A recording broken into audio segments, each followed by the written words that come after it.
ఈ ఇంట్లో ఉండడానికి మీకు ఎంత హక్కు ఉందో నాకు అంతే హక్కు ఉందని అత్త ప్రభావతికి ఇచ్చి పడేస్తుంది మీనా. ఎక్స్ట్రాలు చేస్తే మా ఆయన కాళ్ళు చేతులు విరక్కొడతాడు అంటూ మనోజ్కి వార్నింగ్ ఇస్తుంది మీనా. వాడు అలా రౌడీయిజం చేస్తాడనే నా జాగ్రత్తల్లో నేను ఉన్నా అంటూ బాడీగార్డ్ని పిలుస్తాడు మనోజ్. ఇప్పుడు పిలువు మీ ఆయన్ని అని బిల్డప్ కొడతాడు మనోజ్. మీకు బాడీగార్డ్ అవసరమేమో, మా ఆయనకి గుండె ధైర్యం ఉంది. మంచికోరు చెప్తున్నా, మీకు అర్థం కావట్లేదు, పిలుస్తున్నా ఉండండి అంటూ కాల్ చేయబోతుంది మీనా. ఇక మాటల్లోనే బాలు ఎంట్రీ ఇస్తాడు. జరిగింది మొత్తం బాలుకి చెప్తుంది మీనా. ఇక బాలు రావడంతోనే, ఎరా నేను నీకు ఉత్తరాలు రాసి బెదిరించానా? ఎవడ్రా నీకు చెప్పిన సన్నాసి? ముందు తగలాల్సింది వాడికి కాదురా నీకు అంటూ మనోజ్ కాలర పట్టుకుంటాడు బాలు. మీద చెయ్యి వేస్తే మామూలుగా ఉండదు అని అంటాడు మనోజ్. ఏంట్రా ఎక్కువ మాట్లాడుతున్నావు అంటూ మనోజ్ని తిప్పి తిప్పి కొడతాడు బాలు. ఇంతలో బాలు వాళ్ళ నాన్న అడ్డుకుని, ఏంట్రా ఇది, అసలు ఇల్లేనా, మీరు అన్నదమ్ములేనా, నా ముందే కొట్టుకుని చేస్తారా అని చివాట్లు పెడతాడు.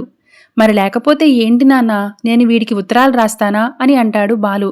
హలో, మీద చెయ్యి వేస్తే బాగోదు, నా వెనక ఎవరున్నారో చూసావు కదా, బాడీగార్డ్ ఉన్నాడు అని అంటాడు.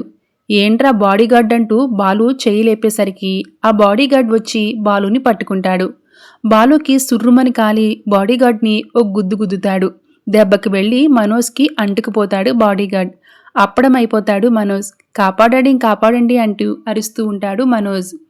ఒరేయ్, నాకు నీపైనే అనుమానంగా ఉంది, మీ భార్యాభర్తలిద్దరూ ఏదో కుట్ర చేశారు అని అంటుంది ప్రభావతి.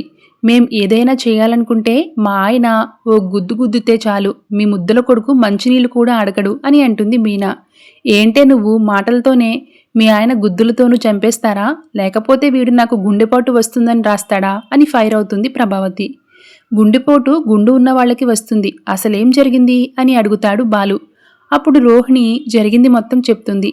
వాడు చెప్పినప్పుడు పిలవాల్సింది, ఓ గుద్దుకి చంపేశావాణ్ణి అని అంటాడు బాలు. ఆ మాటతో మీనా, ఆ చెప్పిన వాడిపై నాకిప్పుడు అనుమానం వస్తుంది, వాడిపై అనుమానం రాకుండా నీపైకి నెట్టేశాడేమో అని అంటుంది. దాంతో బాలు, ఒరే సన్నాసి మాటలు నమ్మే గుడ్డి సన్నాసి, వాడు అలా చెప్పినప్పుడు నన్ను పిలిస్తే అప్పుడే నిజం చెప్పించేవాణ్ణి కదరా, ఎవడో చెప్పిన దానికి నన్ను అనుమానిస్తున్నావేంట్రా? ఏ సన్నాసైనా కొడుకైనా కన్నతల్లికి గుండెపోటు వస్తుందని ఉత్తరం రాస్తాడా అని అంటాడు. ఇక రవి శృతిలు అందుకుని, ముక్కు మొహం తెలియనివాడు ఇలా ఉత్తరాలు రాస్తూ ఉంటే నీ వీక్నెస్ ఏంటో వాడికి తెలిసి ఉండాలి, ఇలాంటి వాళ్ల గురించి పోలీసులకు చెప్తే వాళ్లే చూసుకుంటారు అని అంటారు. ఇంతలో రోహిణి కంగారుగా పోలీసులు కేసులు అని తిరిగితే బిజినెస్ పాడైపోతుంది, కస్టమర్స్ జారుకుంటారు అని అంటూ ఉంటుంది.